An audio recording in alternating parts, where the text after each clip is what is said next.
J'étais en France, je travaillais avec une école de cirque. Et il y a une école de cirque à Lisbonne qui s'appelle Chapiteau.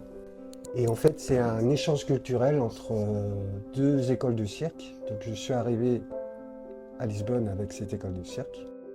Et ensuite, après, les choses de la vie ont fait que je suis resté dans cette école. Et mon prof est venu donner des cours de cirque à ses élèves. Et du coup, on a appris à se connaître et puis c'est comme ça que j'ai commencé ma formation avec lui. En fait.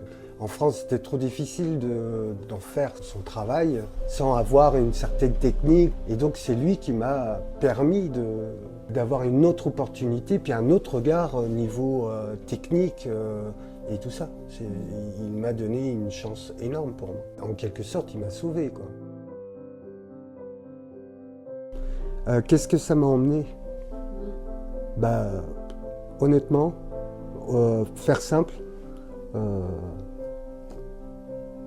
Filippo, ce que je suis aujourd'hui. Sans la Chine, je ne serais pas Filippo. Je crois pas, non.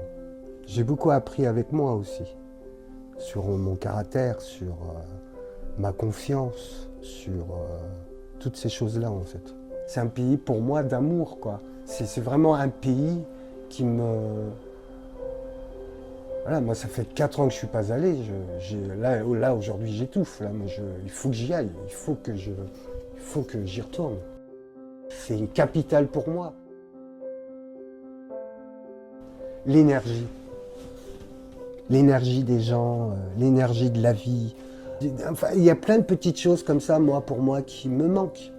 Ces petites choses de très... comment on dit ? De générosité,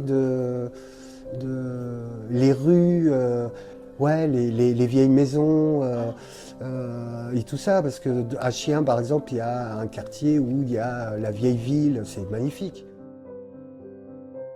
Et moi, j'ai un rêve, c'est de faire un film comique en kung-fu.